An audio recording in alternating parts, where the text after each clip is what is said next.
तो कह रहे हैं कि मार्ग सोई जा और जोई भावा, पंडित सोई जो गाल बजावा। कलयुग में प्रत्येक व्यक्ति अपनी बुद्धि की स्वतंत्रता पर बड़ा बल देता है और उसका यह आग्रह है कि मैं जिस मार्ग को ठीक समझता हूँ वही मेरे लिए उपयुक्त है और मैं उसी मार्ग पर चलूँगा। पंक्ति जो आपके सामने पढ़ी उसका सांकेतिक तात्पर्य यह बताना है कि मार्ग के निर्णय के संबंध में व्यक्ति में और ईश्वर में क्या अंतर है। ईश्वर को यद्यपि मार्गदर्शन की आवश्यकता नहीं है, पर भगवान श्री राघवेंद्र से महर्षि भरद्वाज जी ने जब यह कहा कि महाराज आप तो भगवान हैं, आपके लिए वो सारे रास्ते उपयुक्त हैं, सारे मार्ग उपयुक्त हैं, तो प्रभु ने महर्षि की ओर संकेत भरी दृष्टि से देखा। प्रभु का संकेत था कि महाराज व्यक्ति का स्वभाव ऐसा पाठ लेने का है कि जिसके द्वारा उसकी उच्छृंखलता का, उसकी मनमानी करने की वृत्ति का पोषण हो। तो यदि आप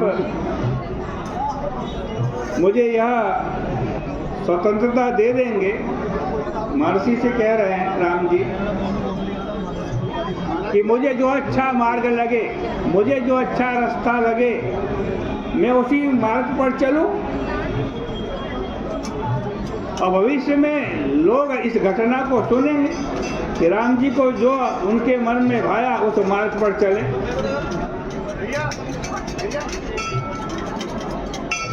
वे इससे यही शिक्षा ग्रहण कर सकते हैं कि जैसे भगवान श्री राम को स्वतंत्रता थी कि वह चाहे जिस मार्ग पर चले, उसी प्रकार से हमें भी स्वतंत्रता है, हमारे मन में जो आए हम उसी मार्ग से चलें, उसी रास्ते से चलें। इसलिए भगवान श्री राघवेंद्र का अभिप्राय यह है कि मार्ग के संदर्भ में मनमानी मत करो, जो मन में आया उसी मार्ग पर मत चलो, बल्कि क्या करो, जैसे मैं ऋषिवर से पूछ रहा हूँ मैं कौन से मार्ग से चलूँ, कौन से रास्ते से चलूँ, ऐसे ही महापुरुषों के पास जाकर जिज्ञासा करनी चाहिए। क्यों करनी चाहिए? इसका विशेष कारण, पहले की कथा में आपको यह बात कही गई थी, कल की कथा में ही, कि जो व्यक्ति जहाँ पर है वहीं से उसकी यात्रा प्रारंभ होती है। वैसे स्थूल जगत में तो यह निर्णय करना कठिन नहीं है कि कौन व्यक्ति किस नगर में रहता है। ये तो आसानी से पता चल जाता कि मैं किस नगर में रहता हूँ, आप किस नगर में रहते हो। पर आंतरिक जीवन में भी क्या इतनी ही सरलता से यह निर्णय किया जा सकता है कि कौन सा व्यक्ति किस नगर का निवासी है?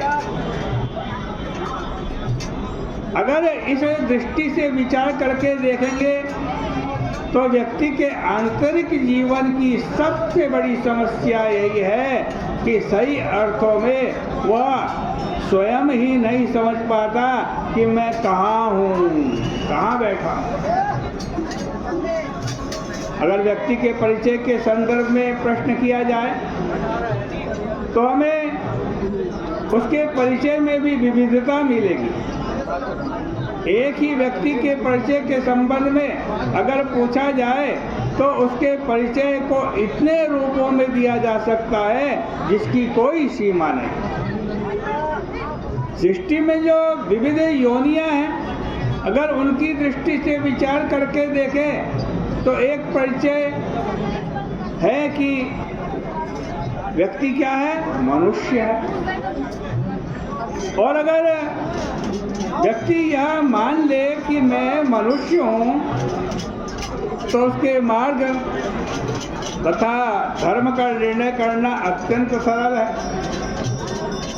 क्योंकि यदि मनुष्य है तो मानव के जो लक्षण और धर्म बताए गए हैं वे उसके जीवन में होने चाहिए।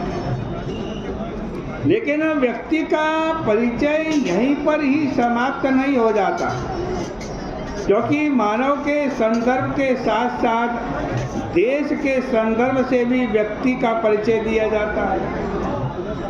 संसार का भूभाग अलग अलग खंडों में अनेक देशों के रूप में बटा है और उसमें रहने वाले व्यक्ति का परिचय उस देश में रहने वाले के रूप में दिया जाता है। जैसे हम भारत के हैं, भारतवासी, कोई अमेरिका का है, अमेरिकावासी।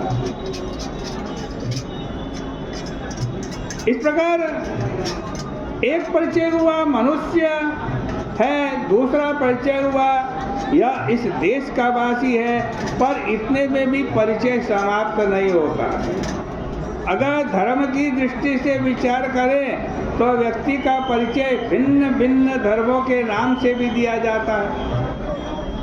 उस धर्म विशेष में भी अगर वर्ण भेद है तो फिर यह परिचय दिया जाता है कि ये ब्राह्मण है, ये क्षत्रिय है, वैश्य है अथवा शूद्र। और अगर आश्रम की दृष्टि से परिचय दिया जाए तो कहा जाएगा ये ब्रह्मचारी है, ये गृहस्थ है, ये वानप्रस्थ है, ये सन्यासी है। और यदि संबंधों की दृष्टि से विचार करके देखें तो हम लोगों के परिचय इतने रूप में बदल जाते हैं कि उनकी गणना कर पाना भी बड़ा कठिन है।